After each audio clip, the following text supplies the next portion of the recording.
Então, nesse sentido, em primeiro lugar, eu quero agradecer muito a presença de todos os senhores aqui. Estou vendo aqui, tem vários titulares aqui de vários departamentos, sabendo que na PUC nós temos hoje, na ativa, 38 professores titulares, do CTC 23, do CCS 9 e do CTCH 6 com o atual. A bandeira que o Departamento de Psicologia vai ter, além da professora Terezinha Ferreira, além da professora Terezinha, nós temos hoje o professor Landeira. Então, professor Landeira, eu convido o senhor para poder compor a mesa, que em seguida o senhor dará a sua aula magistral.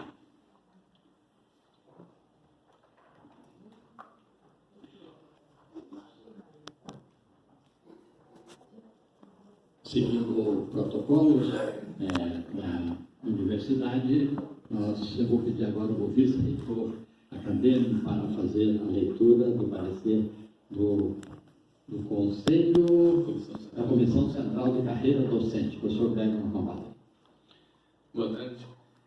O parecer sobre o pedido de promoção do professor Jesus Andeira Fernandes foi homologado pelo Conselho Universitário. O parecer diz o seguinte: a solidez da carreira acadêmica do professor Jesus Andeira Fernandes é incontestável quantitativamente e, sobretudo, qualitativamente. O professor formou-se bacharel na PUC em 1985. 3 anos depois, tornou-se mestre pela USP e, em 94, doutorou-se pela Universidade da Califórnia, em Los Angeles, sempre na área de psicologia. Desde 96, faz parte do quadro principal do Departamento de Psicologia, atuando sempre de forma competente na graduação, motivando e orientando alunos de iniciação científica, introduzindo novas práticas educacionais, inclusive com avaliações do corpo docente sempre muito elogiosas. Em 2004, ingressou no corpo docente da pós-graduação, podendo então demonstrar de forma mais contundente seu talento e competência como pesquisador. Formou 29 mestres, 12 doutores, e alguns deles hoje ocupam posição de destaque no meio acadêmico, atestando a qualidade da formação e de seus orientados. Também supervisionou o trabalho de 15 pós-doutorandos. Sua capacidade de treinar novos pesquisadores é notória. O professor Landeira é reconhecido pelos seus pares como um pesquisador em psicologia experimental de primeira linha, integrando atividade laboratorial com design experimental e estatístico. Ele é pesquisador 1A do CNPq e cientista do nosso estado pela FAPERJ. Esse reconhecimento é fruto de mais de 170 artigos publicados em periódicos, sendo um grande número deles em revistas de grande impacto na área, 24 capítulos de livros e 3 livros organizados. Suas publicações são frequentemente citadas em publicações, o que lhe confere o índice H17 e demonstra tanto solidez como caráter inovador de sua produção acadêmica. Sua área de investigação não se limita a modelos animais para investigar circuitarias neurais envolvidas na origem dos transtornos de ansiedade, tema que abraça desde o início de sua carreira, mas expandiu seus interesses pela validação de instrumentos capazes de qualificar diferentes características emocionais e cognitivas em crianças e idosos. Em todas as áreas que atua, tem trabalhos relevantes publicados. No âmbito da visibilidade acadêmica, sua carreira é rica em exemplos de pioneirismo. A criação na PUC-Rio do Núcleo de Neuropsicologia Clínica Experimental no início da década passada foi sua primeira demonstração de empreendedorismo científico como pesquisador da PUC. Vale ressaltar que esse núcleo é considerado um centro de excelência na área. Fundou e foi editor da revista científica Psychology and Neuroscience, originalmente publicada no Brasil, que hoje é editada pela American Psychological Association e é avaliada no Qualis da CAPES como A1. Em 2009, fundou o Instituto Brasileiro de Neuropsicologia e Comportamento, do qual foi presidente por 7 anos. Além disso, possui passagens em cargos de destaque na Sociedade Brasileira de Psicologia e na Associação Nacional de Pesquisa e Pós-Graduação em Psicologia. Mais recentemente, fez parte do grupo que captou para captou para 2024 a organização do mais importante Congresso Internacional de Psicologia, que será realizado no Rio de Janeiro. No que diz respeito a atividades administrativas na universidade, o professor é diretor do Departamento de Psicologia desde 2012, tendo exercido o cargo com louvor, implementando novos protocolos de avaliação e contratação do corpo docente, promovendo reformas curriculares importantes e aprimorando a infraestrutura do departamento. Analisando a trajetória acadêmica do professor Jesus Landeira Fernandes, não restam dúvidas de que seu perfil atende plenamente às expectativas da instituição para o de um professor titular. Portanto, a Comissão Central de Carreira Docente, reconhecendo seus indubitáveis méritos e dedicação, aprova sua promoção. Esse parecer foi homologado pelo Conselho Universitário da PUC-Rio.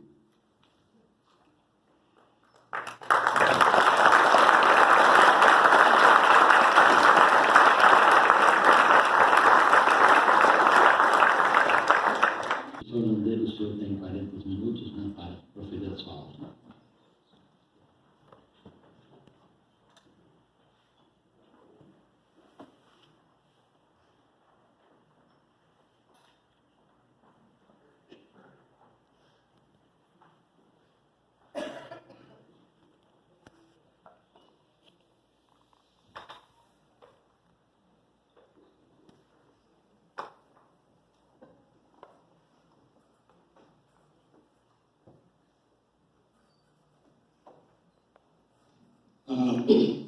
Então, super obrigado pela presença de todos aqui. É uma chance da gente rever velhos amigos, velhos professores. Na comissão de frente aqui eu estou vendo a professora Monique, muitos anos eu não a via. Eu também quero reconhecer que hoje é um dia especial, não só pelo fato de eu estar fazendo essa apresentação, mas hoje também se comemora a independência do Líbano. E nós temos aqui uma professora que tem origem libanesa, a professora Terezinha, né, que é uma pessoa que tem nos ajudado bastante no departamento, e particularmente a mim, ela tem sempre servido como uma pessoa de exemplo para que a gente possa desenvolver novos projetos. Então, eu já quero pedir uma salva de palmas para a professora Terezinha.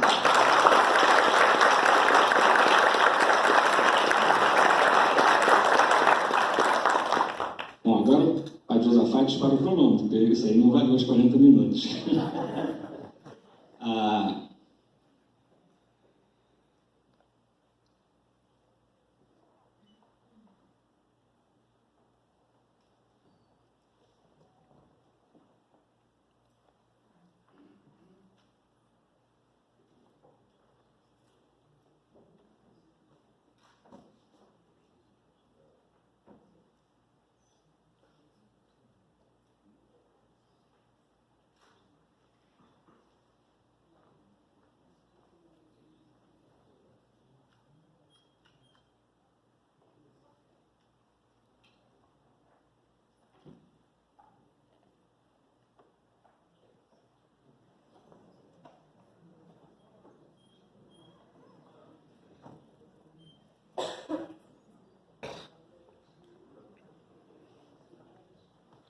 Ok, vamos lá então.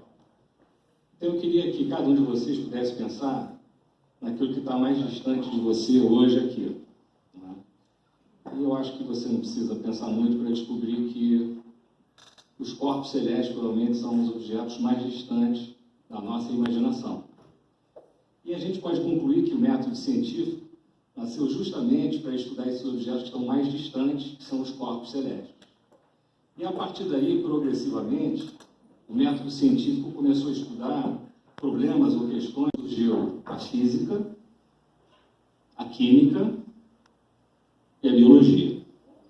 São todas ciências experimentais. Eu acho que nessa sequência de eventos históricos da ciência, a gente pode concluir que as funções mentais humanas, elas representam o objeto de estudo mais atual da ciência experimental. E dessas funções mentais, a consciência talvez seja um dos principais problemas da filosofia e da ciência moderna. Então, nessa minha pequena introdução, eu quero falar um pouco sobre a consciência humana. E o primeiro problema já está relacionado com o fato de que essa única palavra ela pode significar processos completamente diferentes. A palavra consciência pode representar um estado de vigília, um aspecto moral que todos nós temos, consciência enquanto tomada de conhecimento. Então, por exemplo, quando a gente usa a palavra consciência, a gente pode perguntar se uma pessoa está acordada ou se ela está dormindo, seu estado de consciência. A gente também pode usar consciência enquanto aspecto moral. Por exemplo, a gente pode dizer que a pessoa está com a consciência pesada ou está com a consciência limpa. Ou então ele agiu de acordo com a sua consciência. E, finalmente, o terceiro e último conceito de consciência está relacionado com o que Descartes propôs como conceito de tomada de conhecimento, ou seja, a capacidade de você interpretar alguma coisa que vem do meio ambiente, alguma coisa que dá sentido ao conhecimento. Esse conceito foi desenvolvido pelo primeiro filósofo da Idade Moderna, Descartes, e ele expressou muito bem essa ideia de conhecimento enquanto tomada de conhecimento através dessa expressão, penso, logo existo. E é exatamente esse conceito de tomada de conhecimento que marca a origem da psicologia. De fato, existem 5 grandes sistemas psicológicos que se dedicaram ao estudo desse fenômeno. O Ricardo sabe muito bem disso. A psicofísica marcou o início da psicologia com Weber, Fechner e Wundt. Foi daqui que surgiu a primeira grande fórmula da consciência. E, em seguida, surgiu o primeiro grande sistema psicológico, o estruturalismo, com Titchener.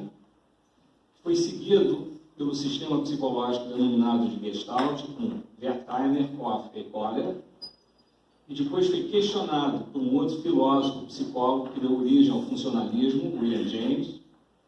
E, finalmente, a gente tem as escolas fenomenológicas, o humanismo, com Roger e Maslow, e uma corrente europeia com o existencialismo, com Rollo May, Yves Wagner e Viktor Frankl.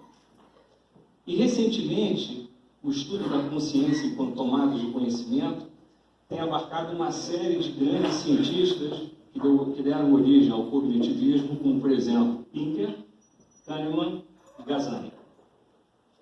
Então, vamos começar a estudar, vamos fazer uma rápida apresentação do que se entende por consciência. Se eu perguntasse para você o que você está vendo aqui, todos nós chegaríamos à conclusão que a gente está vendo uma maçã.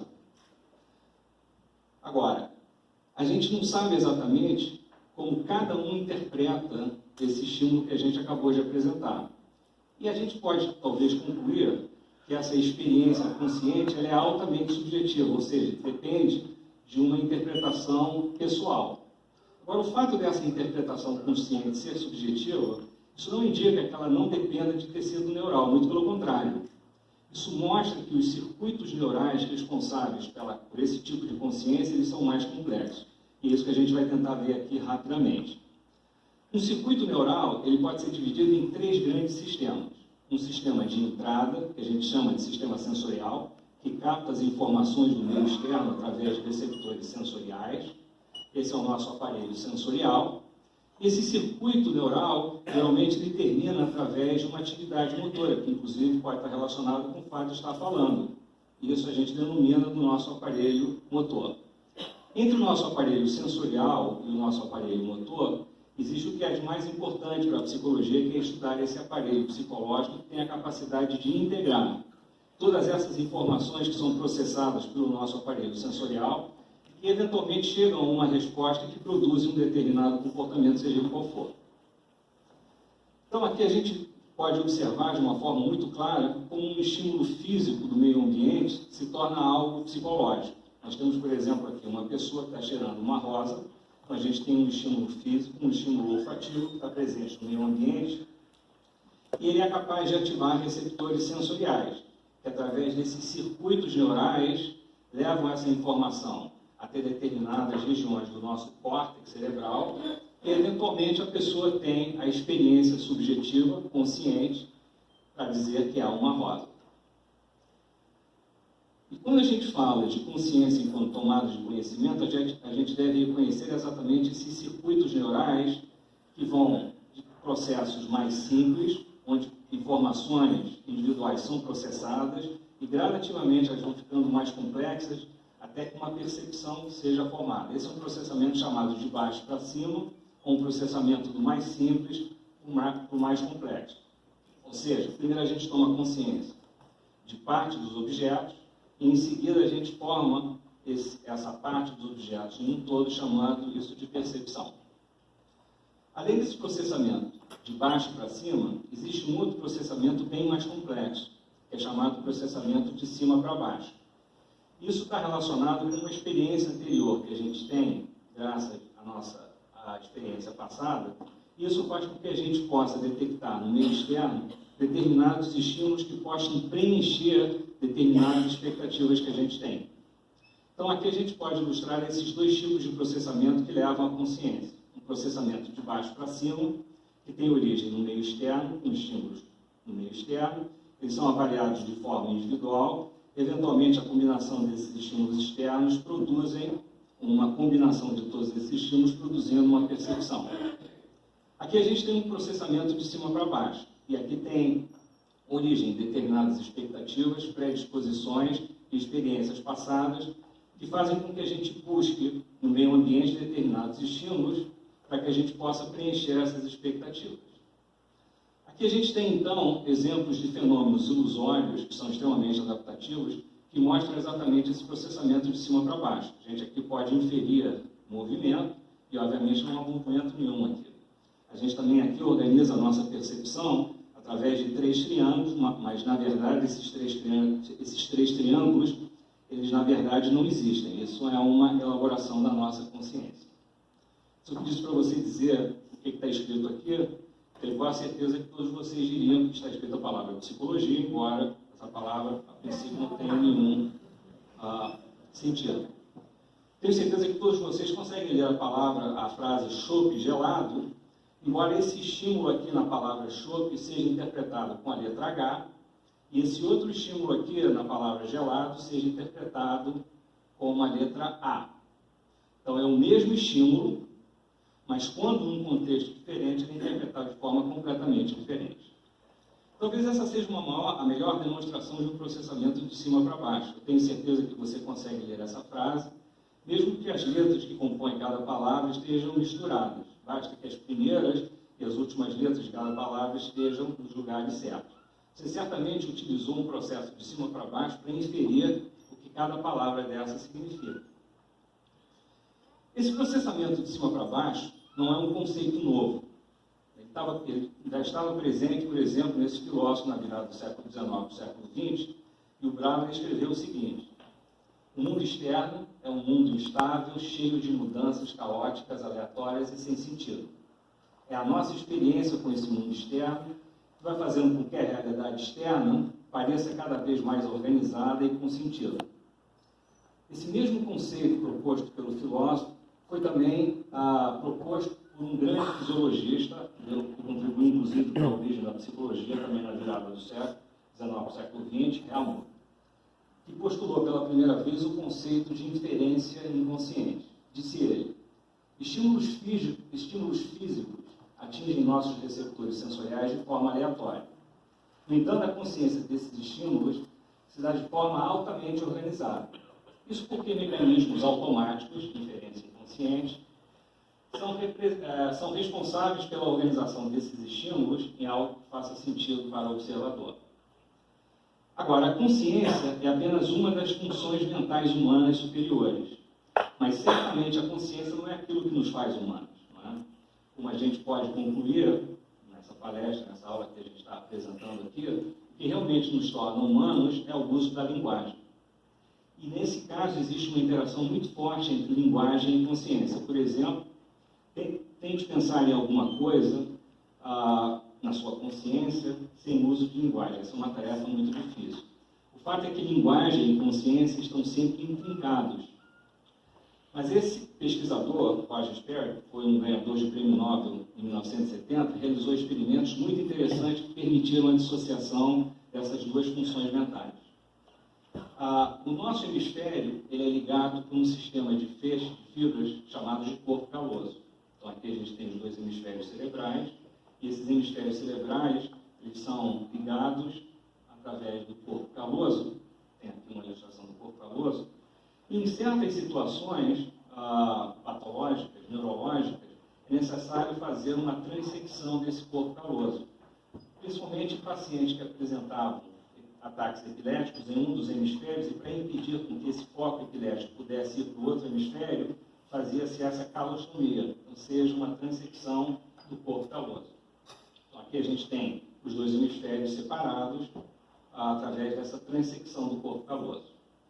E o interessante é que após a operação, esses pacientes que apresentavam uma epilepsia e apresentaram uma melhora após a transecção do corpo caloso, eles a princípio não apresentavam nenhum prejuízo cognitivo.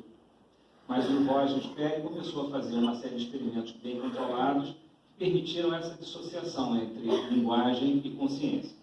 E para isso a gente precisa entender os circuitos neurais que estão relacionados com o processamento visual. Nós temos dois olhos e cada um desses olhos processa estímulos que estão em campos visuais diferentes, da seguinte forma. O campo visual esquerdo ele é processado seletivamente de forma contralateral, ou seja, para o hemisfério oposto. Então, o campo visual esquerdo ele é processado pelo hemisfério direito e vice-versa. O campo visual direito ele é processado pelo hemisfério esquerdo. E se você tiver uma transecção do corpo caloso, estímulos que forem apresentados na periferia da visão, eles serão processados seletivamente em cada um desses hemisférios. Então, se você apresentar a palavra guarda-chuva de uma forma muito rápida, para impedir com que os olhos possam processar ambos os campos visuais, então você pede para que a pessoa fique focando em um determinado ponto, um ponto de fixação, e depois você apresenta rapidamente, em torno de 500 milissegundos, essas duas palavras. Então, o que acontece é que a palavra do campo visual esquerdo vai ser processada seletivamente no campo visual direito e vice-versa. Guarda, chuva, mas de forma diferente. Bom, a gente também tem a capacidade de ter consciência, ou seja, de tomar conhecimento de estímulos externos através de uma outra modalidade sensorial. Se você botar a sua mão dentro de uma bolsa, procurar um isqueiro, você não precisa ver o isqueiro para você detectar a presença desse estímulo.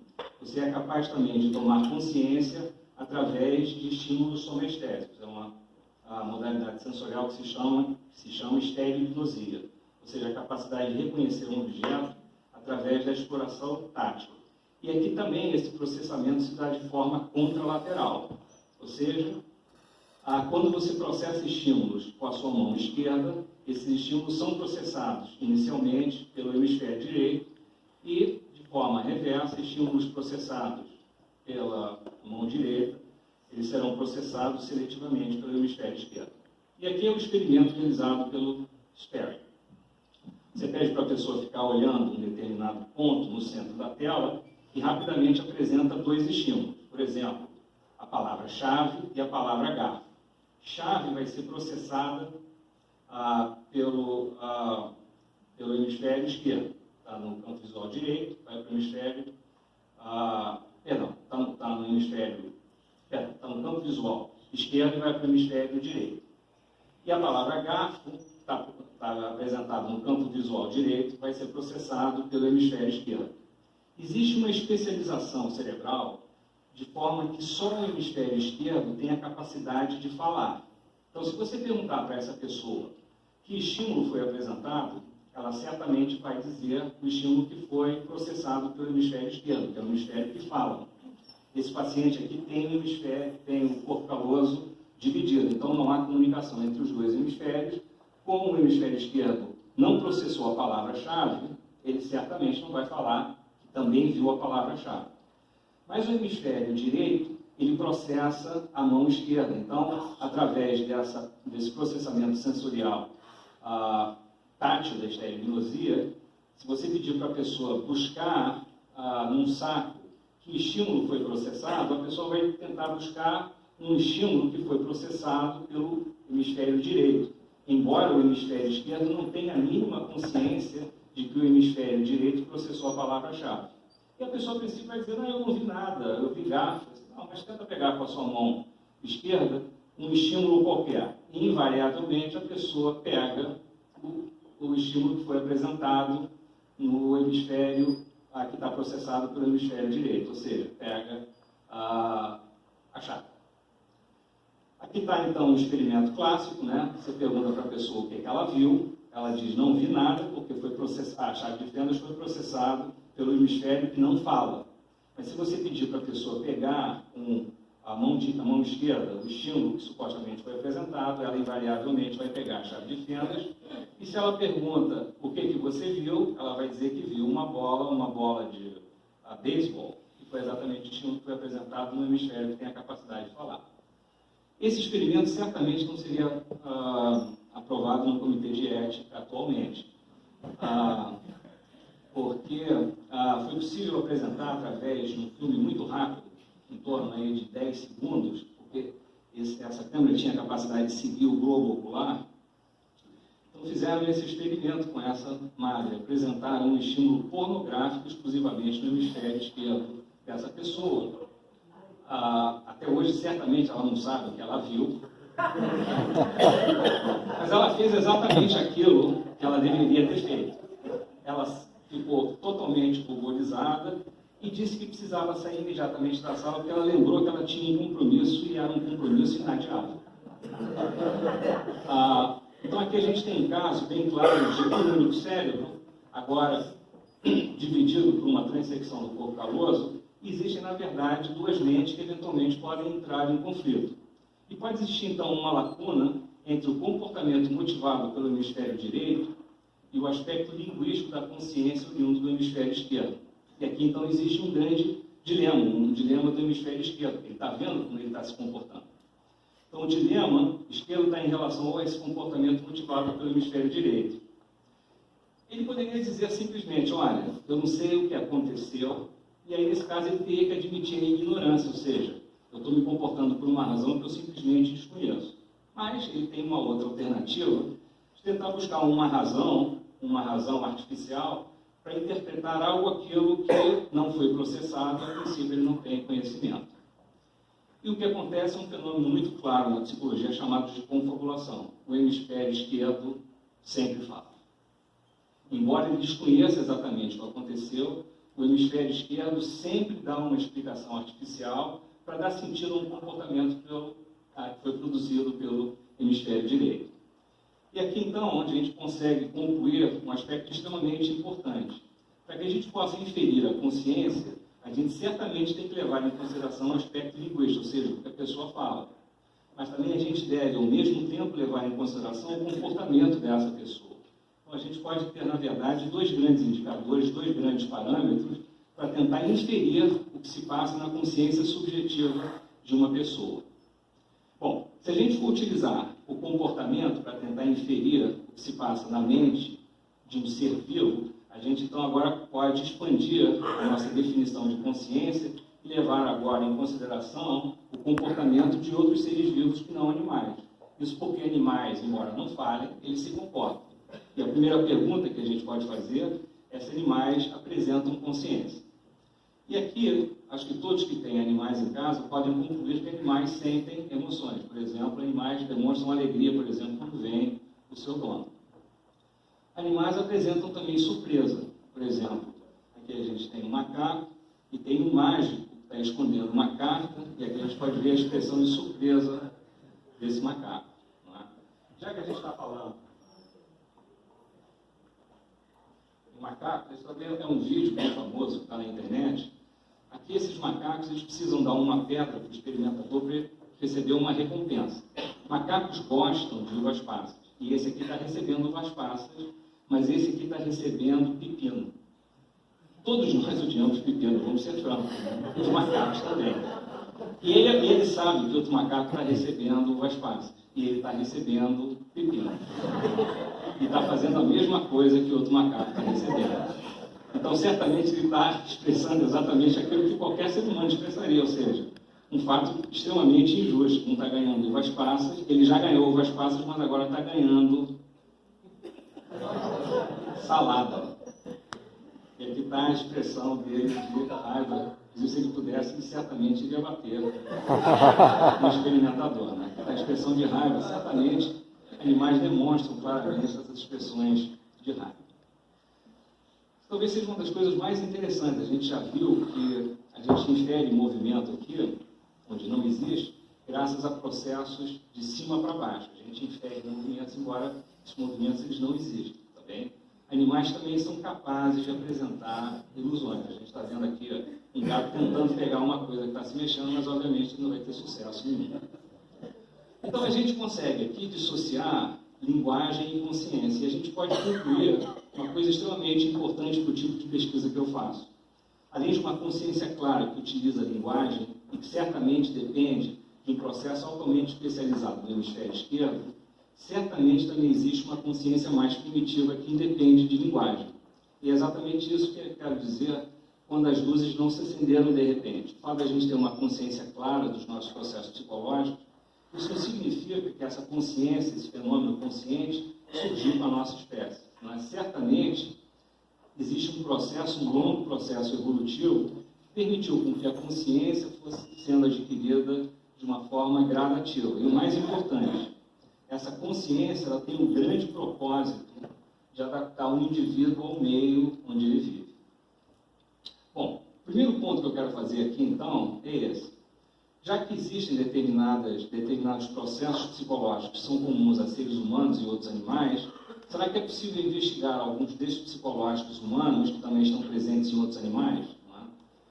E dentre essas funções mentais que são compartilhadas entre seres humanos e outros animais, estão relacionados processos emocionais. E quando a gente fala em emoção, um dos transtornos que mais aflige a nossa sociedade são esses transtornos de ansiedade. A gente pode ver ao longo das várias gerações, não é? Você pode se encaixar em cada uma dessas situações, né? Pessoas mais idosas, até pessoas bem mais jovens. A gente pode observar que a nossa sociedade vem produzindo esses transtornos ansiosos de forma cada vez mais intensa, não é?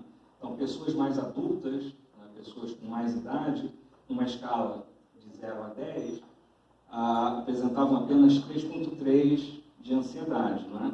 As gerações mais recentes, não é? Já vem aumentando gradativamente essa reação de ansiedade. Mas talvez o fato mais significativo que chame mais a atenção de nós pesquisadores é o fato de que os transtornos de ansiedade são extremamente frequentes. Não é? Esses transtornos de ansiedade podem chegar a 20%. Não é? Isso significa, por exemplo, se a gente tiver aqui 100 pessoas, 20 dessas 100 pessoas já tiveram ou vão sofrer de transtornos de ansiedade. Então é altamente significativo estudar esses processos de ansiedade de uma forma experimental. E a primeira pergunta que a gente tenta responder é por que esses transtornos de ansiedade são tão frequentes, podem chegar até 20%. Bom, a gente pode então apresentar uma situação onde o meio externo pode ou não apresentar uma situação de perigo em potencial. E se existe uma situação de perigo, o indivíduo pode apresentar uma resposta de defesa para afastar esse perigo, pelo menos em potencial, ou simplesmente não apresentar essa resposta de defesa. E aí a gente tem, então, uma situação onde o indivíduo não apresenta a resposta de defesa, ou seja, não há gasto de energia, quando realmente o estímulo de perigo não está presente. Então, aqui a pessoa se comportou, de fato, como ela deveria se comportar. Não houve gasto de energia e ela não apresentou a resposta de defesa. Ótimo.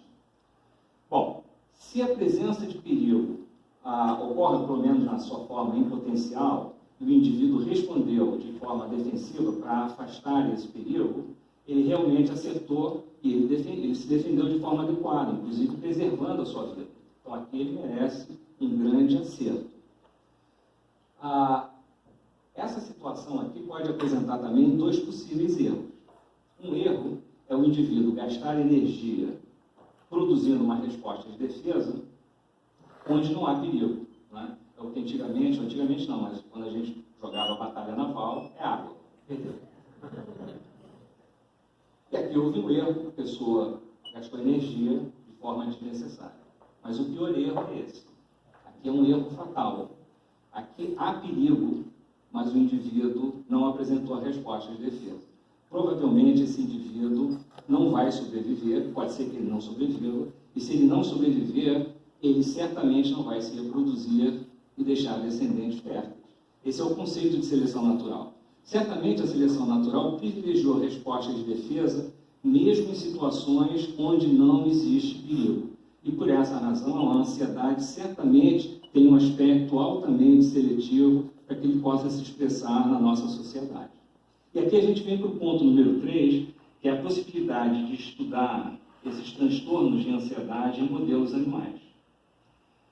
E aqui, há muito tempo atrás, a gente criou uma infraestrutura no departamento de psicologia que vem permitindo a gente estudar de forma experimental esses transtornos de ansiedade em ratos. Então, aqui é o nosso biotério e aqui é a nossa situação experimental. A gente coloca esses animais em determinadas situações de perigo. E o nosso protocolo básico para produzir essa situação de perigo é a seguinte: aqui estão os animais no biotério, eles são alimentados de uma forma contínua, né? Aqui está a caixa de viveiro deles, e aqui está a caixa experimental. Então, no primeiro dia, esses animais saem da sua caixa viveiro e vão até para essa caixa experimental. Eles ficam em torno de 5 minutos para que eles possam reconhecer essa caixa e se habituar a esse ambiente novo. E depois eles levam 3 pequenos choques nas patas. 1, 2, 3. São choques leves. A gente não pode causar muita dor nesses animais. No dia seguinte, esses animais eles retornam a essa situação onde no dia anterior eles ganharam 3 choques, e a gente fica observando a resposta mais característica de defesa que esses animais apresentam. É uma resposta de congelamento. Essa resposta de congelamento, freezing, ela aumenta de forma drástica e se mantém em níveis elevados, proporcional à intensidade do choque elétrico.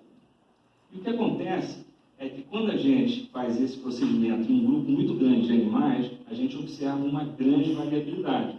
Assim como tem pessoas que gostam muito de filmes de terror e outras pessoas que realmente não conseguem ver nenhum trailer de um filme de terror, animais também apresentam uma grande variabilidade em relação a essas respostas de defesa.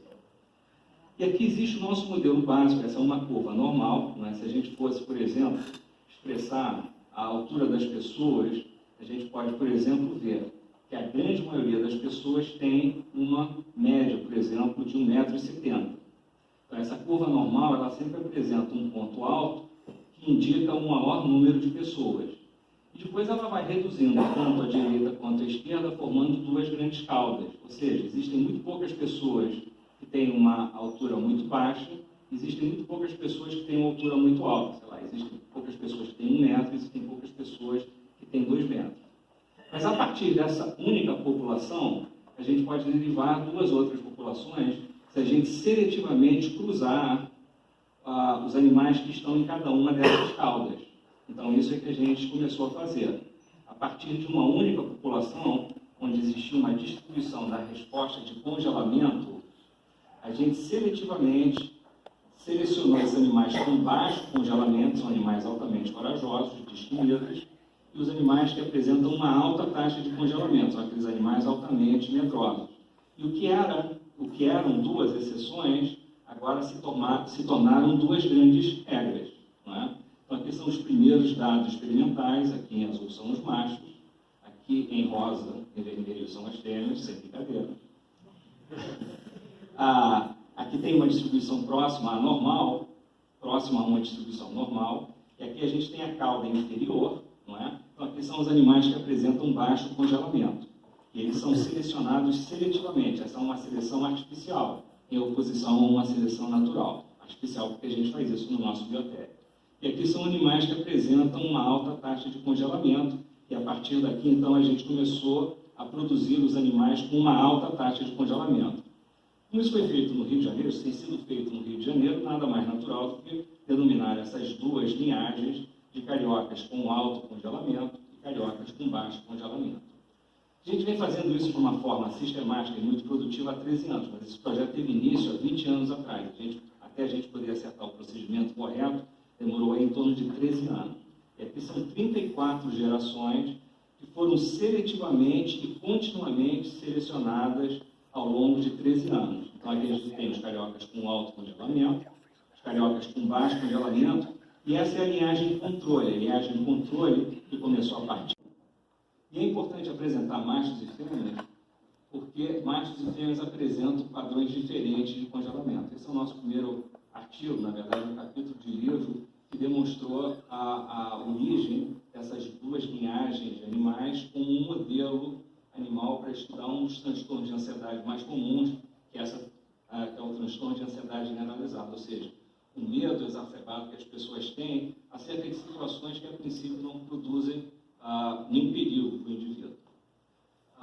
Então, está aqui o padrão de resposta desses animais, aqui está a sigla em inglês, carioca high freezing, randômico de aleatório, carioca low freezing, e a gente pode perceber uma situação interessante. Os machos, ao contrário das mulheres, os machos são mais medrosos, né? Homens, por via de regra, quando questionados acerca da sua ansiedade, dizem que são menos ansiosos. Mas no caso do comportamento de congelamento, os machos apresentam mais congelamentos do que as fêmeas, tem um valor adaptativo para isso. E aqui a gente tem a dissociação do carioca com alto congelamento por baixo congelamento. E aqui a linhagem controle que não sofreu nenhuma seleção, situada no meio entre a linhagem alta e baixa. Bom, a partir dessas linhagens, a gente pode então começar a fazer uma série de perguntas. Talvez uma das perguntas mais importantes para um programa de pós-graduação em psicologia clínica seria fazer essa pergunta, né? Por que a psicoterapia funciona?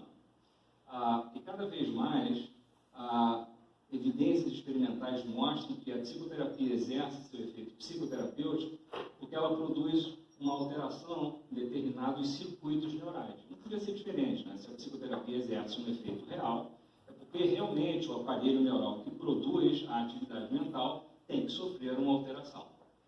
E a partir daí, muitas pessoas acham isso um pouco estranho, mas é possível você testar uma determinada técnica psicoterapêutica muito utilizada na terapia cognitivo-comportamental, que é uma técnica de extinção. Basicamente é o seguinte: se uma pessoa tem medo de alguma coisa, uma técnica que é utilizada na psicoterapia é expor essa pessoa a esse estímulo que ela tem medo. E gradativamente essa pessoa então vai perdendo o medo a essa situação, que não é uma situação de perigo, mas a pessoa tem medo, então gradativamente ela vai perdendo o medo a essa situação. Então a gente pode fazer a mesma coisa com esses animais, com os cariocas com alto e baixo congelamento, em sessões de extinção. A gente coloca os animais na situação onde eles ganharam um choque, então a gente pode ver que os animais aqui com alto congelamento têm uma resposta de defesa maior do que os animais com baixo congelamento, mas após a extinção, essa diferença significativa entre esses dois grupos vai desaparecendo, o que mostra o efeito terapêutico dessa intervenção. A extinção efetivamente produz efeitos terapêuticos em relação a determinados transtornos de ansiedade. Mas o interessante é que se depois, após a extinção, você apresentar um único choque novo, ou seja, se a pessoa tiver uma experiência aversiva, o que se observa é que essa diferença original entre os cariocas com alto e baixo congelamento, ela retorna, embora ela pode ser novamente extinta.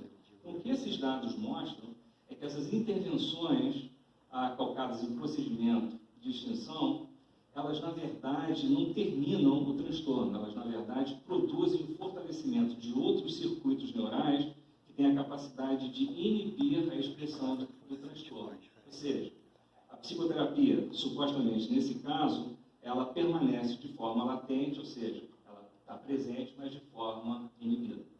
Uma outra forma de você tratar transtornos de ansiedade é através de fármacos. A gente também pode testar determinados fármacos para aliviar essas reações de defesa nesses nossos animais. Uma droga utilizada é uma droga que inibe a ação da serotonina. São antagonistas de receptores serotonérgicos, com determinado receptor. E aqui a gente tem um efeito muito bacana. A gente tentou até mandar esse artigo para uma revista de grande prestígio, Science, mas infelizmente a gente não teve sucesso, foi publicado em outra revista, mas mostra um dado bem interessante. Aqui são os cariocas com alto congelamento que receberam o veículo. Obviamente, eles têm mais medo do que os animais que foram selecionados para ter menos congelamento. Então, aqui é uma diferença significativa entre os animais que ganharam o veículo. Esses são os animais que ganharam droga. Então, para esses animais que têm uma alta reação de medo, essa droga efetivamente produziu um efeito ansiolítico, ou seja, reduziu a resposta de defesa. A resposta de defesa estava exacerbada e aqui ela foi reduzida. O dado mais interessante aqui é que essa reação de defesa nos animais que têm baixa ansiedade, ou seja, são animais que realmente não respondem de forma adequada a uma situação de perigo, essa droga aqui teve um efeito exatamente oposto. Ou seja, é a mesma droga, mas nesse caso produziu um efeito ansiolítico, aumentou a ansiedade. Então, é a mesma droga que em grupos diferentes produz efeitos completamente distintos, na verdade, efeitos opostos, né? Então, isso mostra que intervenções calcadas em determinadas substâncias químicas para tratar determinados transtornos de ansiedade, primeiro depende de um bom diagnóstico, que, por sua vez, reflete um determinado genótipo que impacta de forma diferente na ação dessas drogas em processos de comunicação sináptica. Então, isso é uma coisa extremamente importante. Aqui a gente vai dar uma pequena amostra dos outros estudos que a gente tem feito no nosso laboratório, e esse aqui a gente apresenta com grande orgulho. E aqui a gente mostrou, de uma forma muito clara, que esses animais que têm uma alta reação de ansiedade apresentam alterações neurais que se comunicam a um sistema neuroendócrino, um sistema que parte do hipotálamo até a pituitária e até a adrenal. Esses animais apresentam uma alta reação a um determinado hormônio chamado corticosterona. Esse trabalho teve a chance de ser a capa de uma revista de alto prestígio, uma revista chamada Physiology and Behavior. A gente teve a chance de colocar esse artigo na capa, mostrando aqui que esses animais eles têm uma superativação desse eixo hipotalâmico e hipofisário adrenal, além de alterar uma série de outras reações hormonais e endócrinas. De fato, esses animais apresentam uma síndrome metabólica. Não é? E aqui, finalmente, a gente apresenta os circuitos neurais que estão relacionados com essa circuitaria neural dos cariocas. O nosso cérebro apresenta dois grandes sistemas que estão relacionados com resposta de defesa. Circuitos neurais que produzem a resposta de defesa, são circuitos neurais excitatórios. Mas o nosso cérebro também tem sistemas de freio. São sistemas que produzem circuitos neurais inibitórios que inibem, que mitigam essa resposta de defesa. Então, o que a gente descobriu é que os cariocas com alto congelamento têm alterações nesses dois conjuntos de circuitos neurais. Esses sistemas excitatórios que produzem a resposta de defesa, eles estão aumentados e o sistema de freio está reduzido, produzindo o nosso modelo animal para estudar transtorno de ansiedade. Descobertas mais recentes mostram exatamente o oposto em relação a essa outra linhagem. Os cariocas com baixo congelamento, ou seja, não responder de forma adequada a uma situação de perigo também pode representar um transtorno. Nesse caso, os cariocas com baixo congelamento apresentam uma redução desses sistemas excitatórios que produzem a resposta de defesa e um aumento desses sistemas inibitórios. Por essa razão, eles praticamente não respondem a uma resposta de defesa, não produzem a resposta de defesa numa situação de perigo. E a gente acredita que essa linhagem pode representar um transtorno do déficit de atenção e hiperatividade, um TDAH. Né? Os animais são altamente impulsivos. E essa é a circuitaria neural que a gente está tentando publicar recentemente, não é? Mostrando que esse núcleo aqui é o grande núcleo responsável por produzir essas respostas neuroendócrinas, e aqui a gente vê essa exacerbação desses circuitos excitatórios, e esse sistema de defesa aqui ele está inibido. E aqui são os cariocas com baixo congelamento, esse sistema aqui neuroendócrino está reduzido, não é? E esses sistemas excitatórios eles estão aumentados. Tá bem? Vamos chegar então às nossas conclusões. A gente pode então concluir que a nossa atividade mental ela não surgiu com a gente. Talvez a gente às vezes pense que nós somos únicos, mas isso pode não ser verdade. Né? A nossa atividade mental ela representa uma consequência de um longo processo de seleção natural. E certamente a gente compartilha com outros animais uma série de funções psicológicas. Certamente, linguagem não é uma dessas funções compartilhadas com outros animais, mas certamente emoções, alguns tipos de emoções, sim. E a gente pode concluir também que, graças a um longo processo de seleção natural, reações de defesa, mesmo em situações onde não existe perigo, foram selecionadas ao longo da nossa história filogenética, e por essa razão, a ansiedade, de longe, é o transtorno mais frequente na nossa sociedade. E quando a gente estuda qualquer transtorno mental, a gente sempre deve levar em consideração tanto aspectos genéticos, ou seja, aquilo que a gente traz para a nossa vida, mas também aspectos ambientais, ou seja, que a vida nos reserva. Né? E certamente a gente utiliza essa abordagem para estudar os transtornos mentais. Agora, não há como não negar que todas as atividades mentais humanas elas dependem de circuitos neurais, e certamente disfunções mentais, elas provavelmente derivam de prejuízos nesses circuitos neurais e endócrinos. Né? Como eu falei, existem várias evidências, e cada vez mais, mostrando que a psicoterapia, que talvez seja a intervenção clássica de psicólogos clínicos, produz seus efeitos terapêuticos graças a alterações em circuitos neurais, O que os nossos dados mostram é aquilo que muitos psicoterapeutas já tinham inferido, né? Que essas alterações neurais produzidas por psicoterapia não restauram o funcionamento desses circuitos neurais. Na verdade, a psicoterapia parece produzir, no caso dos transtornos mentais, uma inibição, fazendo com que esses transtornos eles permaneçam de forma latente. Essas intervenções farmacológicas, elas não podem ser utilizadas de uma forma indiscriminada, depende de um bom diagnóstico, que inclusive podem produzir efeitos completamente opostos, e certamente a expressão desses transtornos depende de uma constituição genética de cada paciente. Então, o efeito de um agente psicotrópico, de um agente farmacêutico, ele pode interagir de forma completamente diferente nas respostas terapêuticas de um paciente. Bom, todas essas pesquisas e muitas outras que a gente vem realizando no nosso laboratório, elas certamente dependem de um grupo de pessoas. Aqui tem uma citação, Thomas Merton, mostrando uma citação muito bacana, né? Mostrando que ninguém é uma ilha, a gente depende de interações sociais. Né? E aqui, então, eu quero fazer alguns agradecimentos. Essas situações são importantes para que a gente possa reconhecer pessoas importantes que permitiram que a gente pudesse chegar até aqui. Eu quero reconhecer o professor Otávio Leite, certamente a Monique lembra dele, né?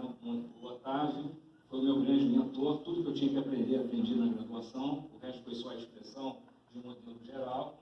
E o Pedro, que foi um grande companheiro, hoje professor da UNB, não é? Nós temos uma história de mais de 30 e tantos anos trabalhando juntos, embora às vezes em lugares diferentes. Eu queria uma salva de palmas para a professora Maria Cádiz. Eu gosto muito dela, na verdade, ela é um espelho, principalmente na forma como a gente vem dirigindo o nosso departamento. O Cádiz, para mim, é um exemplo de pessoa. Acho que esse aqui, né, o Padre Pedro foi uma pessoa que me auxiliou. Um dos grandes problemas que a gente tem na universidade é a questão do espaço físico. Né? Um ano, após ser contratado, eu ficava buscando espaço e me disseram, fale para o Padre Pedro, que ele resolve. Resolveu. E depois eu tive mais problemas, eu tive um ponto de perder a linhagem, faltou ar-condicionado, faltou luz, o ar-condicionado caiu. No domingo eu tive que vir com a minha esposa e meus filhos para tentar resolver esse problema. No dia seguinte eu fui falar com o padre José Pai e ele permitiu que a gente fosse para o São Marcelo. Então, são pessoas extremamente importantes que permitiram que a gente pudesse ter uma infraestrutura decente e altamente competitiva com qualquer laboratório internacional. Então, eu devo muito a essas duas pessoas. Não é?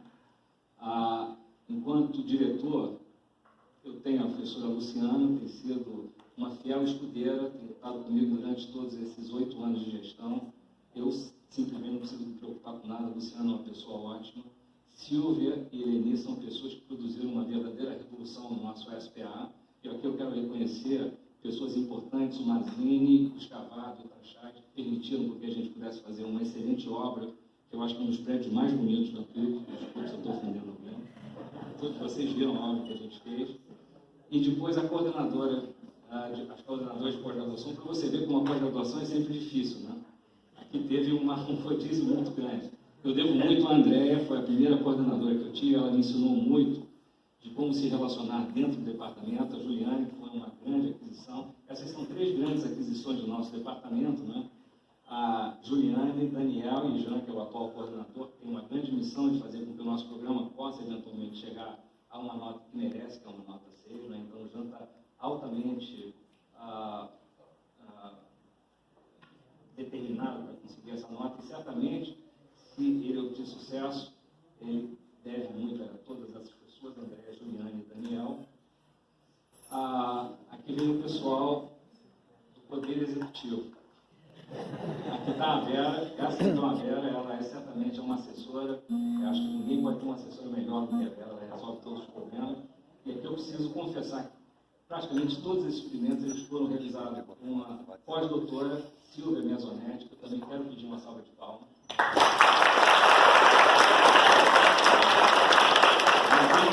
Na Alemanha, é uma pesquisadora de mão cheia. Eu acho que a gente não teria chegado até aqui se não fosse a Silvia. E a Flávia, que tem uma técnica excelente, uma bióloga, uma biomédica, que faz com que o nosso laboratório possa produzir.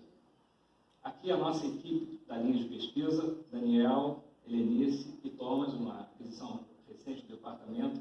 Nós somos os 4, fazemos parte da linha de pesquisa de clínica e neurociência, uma linha bem consistente, A Thomas trabalha com animais, também está migrando para humanos. Helenice é uma neuropsicóloga e Daniel, recentemente, foi agraciado como jovem pesquisador pela Sociedade Internacional de Neuropsicologia. Todas essas pessoas são extremamente brilhantes, não é? Eu me sinto super à vontade com todas essas pessoas. Aqui estão os nossos alunos, super obrigado. Aqui eu não vou pedir palmas, né? Palmas para os nossos alunos. Palmas.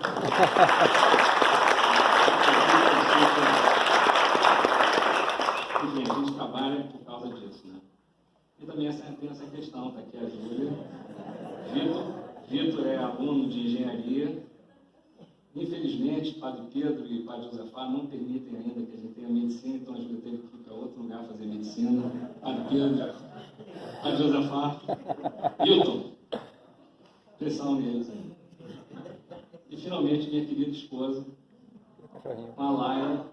Eu tenho aprendido mais com a Laila do que com a cozinha. A Laila é fantástica. A gente chama de a cura. Se a gente chega defendendo, ela já resolve.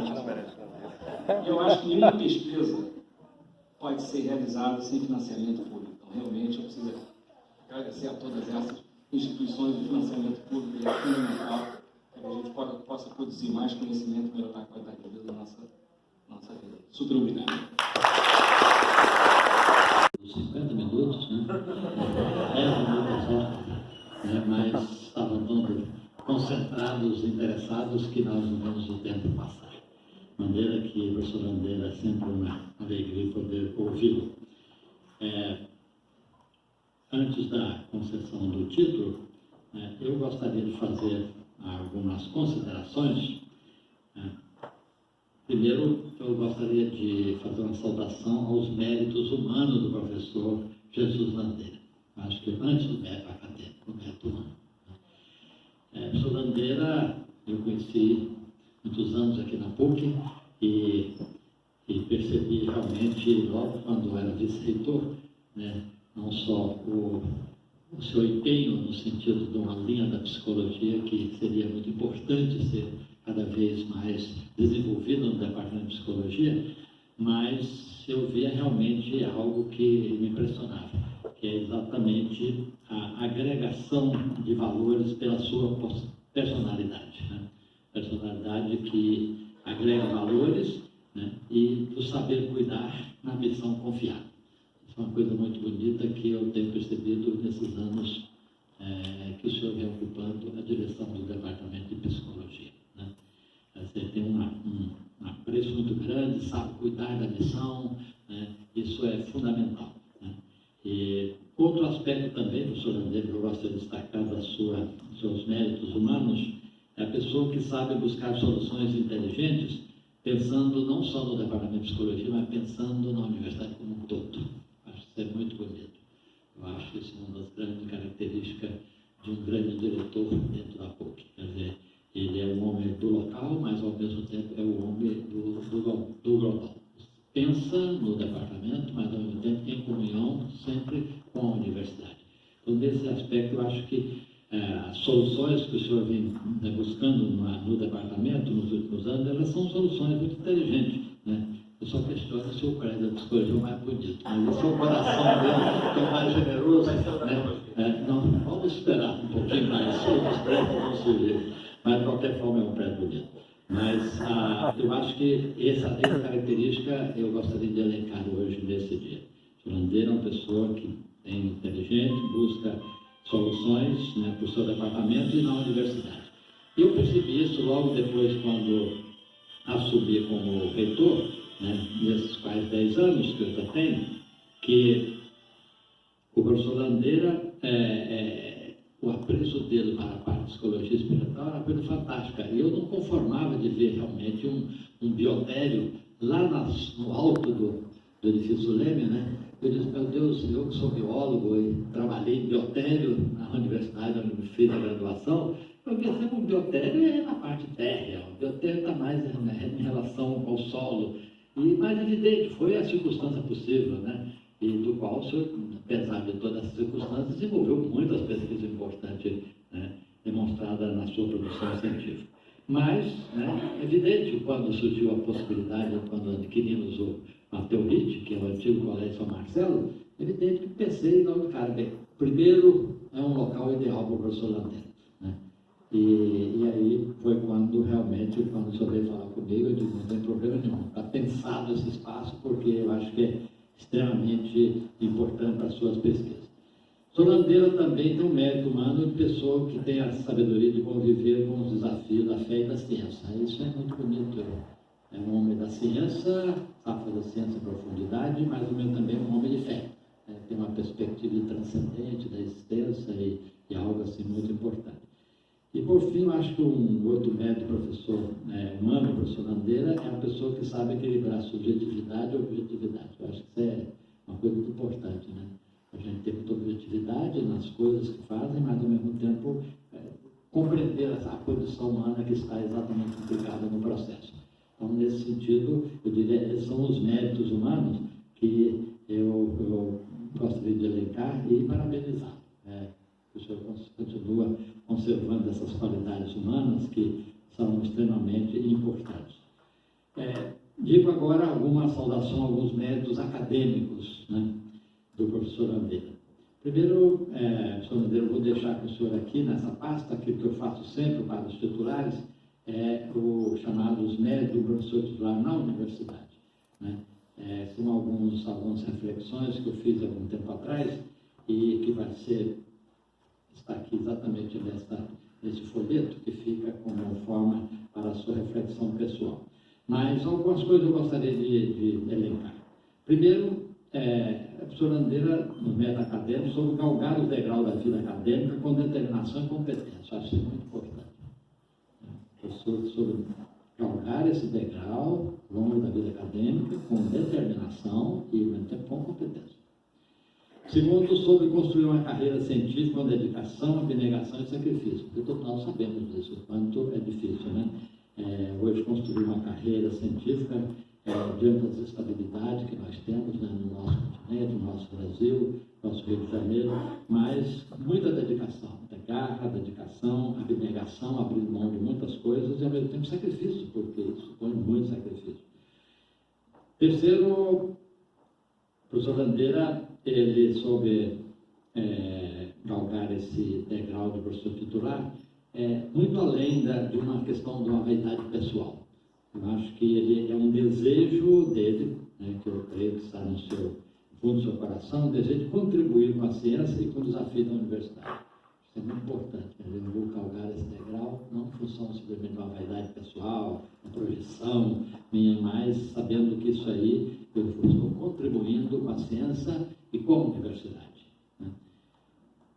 Eu, professor Landera, creio que o senhor tenha consciência de que esse grau de professor titular é para melhor servir as pessoas, né? E contribuir para a excelência acadêmica da PUC. Eu acho que é fundamental, né? E aquilo que eu gostei quando cheguei aqui na sala, só fiz uma brincadeira, utilizando realmente o imaginário do futebol, é que agora o senhor já não é reserva, é titular. O senhor Terezinha, a senhora agora vai ter um ponto titular ao seu lado, viu? Um grande time da vida, tá bom? E da academia. Então, é a professora titular.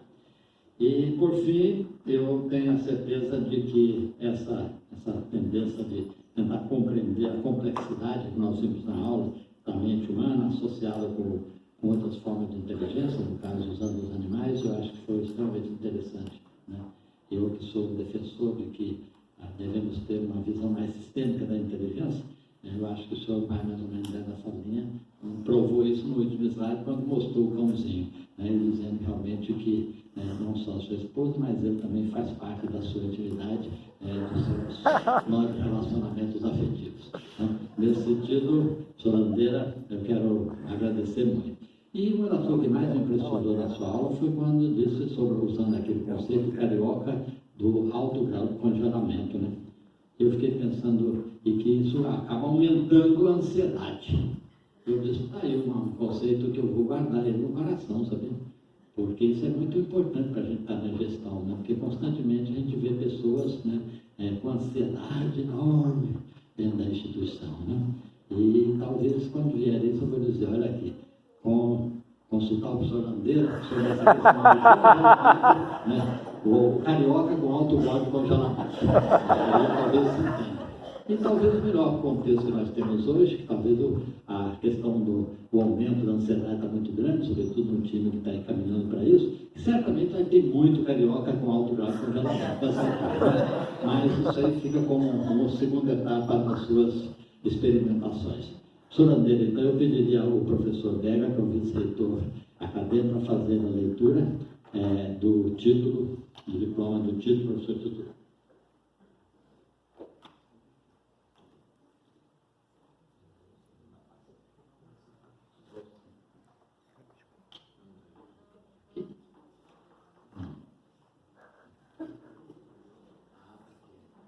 Suspeito.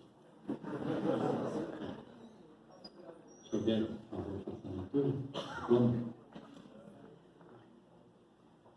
O reitor da Pontifícia Universidade Católica do Rio de Janeiro, na forma do disposto no artigo 62 do seu Estatuto e na deliberação do Conselho Universitário, em sua sessão